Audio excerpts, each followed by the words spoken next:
বাবারা সূত্র আজকে বলেছি কোনটা? শয়তান আল্লাহর সঙ্গে চ্যালেঞ্জ করলো। কিভাবে চ্যালেঞ্জ করলো? যখন আদমকে সেজদা দিল না শয়তান, তখন শয়তান হয়ে গেল। ততক্ষণ পর্যন্ত আল্লাহর হুকুম অমান্য করেছিল না, ততক্ষণ পর্যন্ত সে একজন ইবাদতকারী মুখলুক ছিল। সে আল্লাহর বান্দা ছিল, ফেরেশতা ছিল, ফেরেশতার সর্দার ছিল, জিন ছিল। জিন থেকে ফেরেশতার সর্দার হলো আমলের কারণে। সোনার বাবারা, সেখানে যে যখন হুকুম অমান্য করলো, তখন দুইটা অপরাধ করলো, একটা বেদবি, একটা হুকুম অমান্য। এই দুইটা করার কারণে আল্লাহ পাক আযাজিল হিসাবে, ইবলিস হিসাবে খেতাব দিয়ে দিলাম। আল্লাহ যখন ইবলিস বলে ঘোষণা দিলাম, ও তখন তারপরে বলতেছে, আল্লাহ কোনো সমস্যা নাই, আমি তাই থাকবো, তাও মাটির আদমকে সেজদা দিব না। ইয়া আল্লাহ, তাহলে আমারে যখন ইবলিস হিসেবে ঘোষণা দিলে আল্লাহ, তাহলে আমারে কিছু ক্ষমতা দিতে হবে, আমার 3টা দোয়া কবুল করতে হবে। কয়টা দোয়া?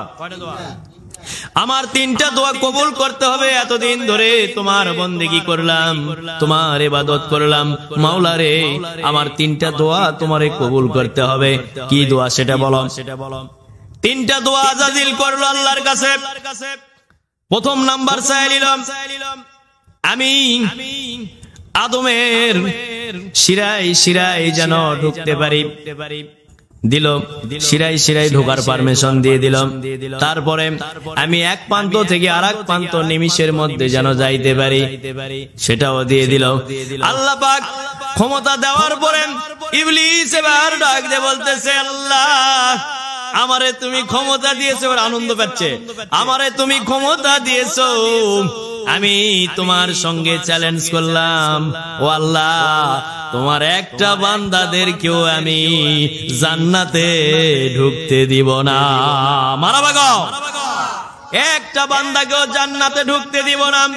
আমি এমন ভাবে প্যাঁচ লাগাই দিব আল্লাহ, যেহেতু আমারে তুমি ওদের রগের মধ্যে, ওদের শিরায় ঢোকার পারমিশন দিয়েছো, আমি ঢুকতে পারবো, ক্ষমতা দিয়েছো। আল্লাহ ক্ষমতা দিয়ে পারে না? পারে না? শয়তানক দিছে ওটা, আর অলিক মনে হয় দেয়নি। অলি যা পারে না কলবত, হ্যাঁ, এটা তো একদল বোঝে না। অলি পারে না, শয়তান পারে। শয়তানক আল্লাহ দিল, শয়তানি করবে। আর অলিক দেয়নি ইমানদারের পথে ফিরানোর জন্য, মানে ইমানের পথে ফিরানোর জন্য অলিক দিতে পারে না মনে হয়।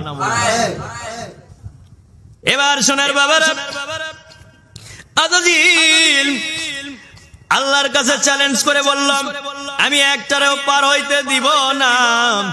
আল্লাহ চ্যালেঞ্জ গ্রহণ করে আল্লাহ বলল, এ আযাজিল, আমিও চ্যালেঞ্জ করলাম তোর সাথে, তোর চ্যালেঞ্জ গ্রহণ করে আমিও বললাম, রে আমার যারা বান্দা হবে রে, তাদের ধারে কাছেও পুছতে পারবি না। সুবহানাল্লাহ, আল্লাহু আকবার কও। তাদের ধারে কাছে তুই বুঝতে পারবি না। কেন? আমি তাদেরকে কিছু মন্ত্র শিক্ষা দিব। সুবহানাল্লাহ, তোকে ঝাড়ার জন্য। মারহাবা, তোকে ঝাড়ার জন্য ওদেরকে কিছু মন্ত্র শিক্ষা দিব আমি। ওরা খেয়াল করবে 7 দিক খেয়াল করবে। ওরা হলো পূর্ণাঙ্গ মানুষ, ওরা 7 দিকে খেয়াল করে। তোরটা পিছন থেকে আসবে, তুই কোনোদিন সামনে থেকে আসতে পারবি না। তুই আসবি আমার ওই সমস্ত বান্দাদের কাছে পিছন থেকে, আর পিছন থেকে যখন আসবি আমার ওই বান্দা বুঝতে পারবে তোর ওই ফয়েজ লিবে না। তো ফয়েজ মারার জন্য আমি 6টা দিয়ে রেখেছি তাদেরকে। ওই 6টাকে টান দিয়ে তোর দিকে খেয়াল করা মাত্র তোর গায়ে আগুন ধরে যাবে। নাউযুবিল্লাহ। তুই তখন সিরা ঝটকা দৌড়াবো, সমুদ্রত লাফ দিব, দিলে আবার আগুন নেমে যাবে। নাউযুবিল্লাহ। এই ক্ষমতা আমি মুমিনদেরকে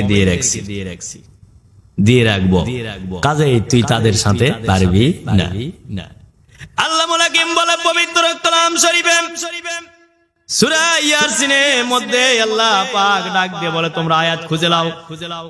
আল্লাহ পাক বলে, হে আদম সন্তানেরা, নিশ্চয় তোমরা শয়তানের ইবাদত করবে না। আল্লাহ বুঝতে কামেন কার ইবাদত? এগুলা কথা বিভিন্ন সূরার মধ্যে আছে, এগুলা কথা বিভিন্ন সূরার মধ্যে আছে। তা আল্লাহ পাক বলতেছে শয়তানের ইবাদত করবে না। তাহলে এই যে যারা শয়তানের সঙ্গে বন্ধুত্বালি করলো, এরা কার ইবাদত করে? এরা হিংসা করে, এরা পিছন থেকে করে না সামনে থেকে? উত্তর দিবেন ফটাফট। হিংসা কি পিছন থেকে হয় না সামনে থেকে? পিছন থেকে। গীবত কি পিছন থেকে না সামনে থেকে? পিছন থেকে হয়, সামনে থেকে হয়। গীবত দুই দিক থেকে হয়, গীবত দুই দিক থেকে করে, এটা পিছন থেকে, এটা সামনে থেকে। সামনে মিডিয়ার যুগ, মিডিয়াত বসে নাম উল্লেখ করে প্রচার করে না, এটা হলো মানে সামনে থেকেই করছে গীবত, আল্লাহর ভয় করেনি। আবার আরেকটা, এই শুনছু উমুকে উমুক এটা এটা করছে, ওর কাছে ওটা প্রকাশ করে দিল, দিয়ে ওটি গীবত করলো, নাউজুবিল্লাহ। এটা হয় অহংকার, প্রকাশ্য করে গোপনে করে। অহংকার প্রকাশ্য করে গোপনে করে। এলেমের অহংকার, বংশের অহংকার, টাকার অহংকার। আমার মেলা টাকা আছে তো গায়ে কিছু নাই, টাকা পয়সা নাই, ফকির। এবার যত বড় জাগির হোক, কিসের জাগির, দাম আছে নি? আর আমার টাকা আছে, আমার দাম আছে। নাউজুবিল্লাহ। বাবা, নবীর প্রেমের নাম ঈমান।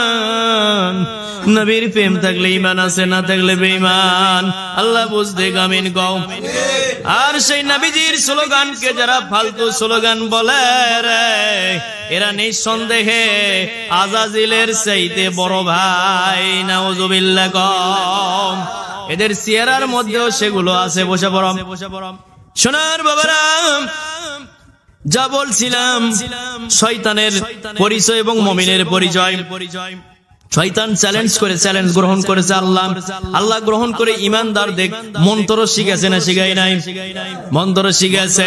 তরিকতের মাশায়েখ যারা ছিল, তরিকতের সর্দার, চার সর্দারদেরকেই আমল দিয়েছে আল্লাহ। সুবহানাল্লাহ।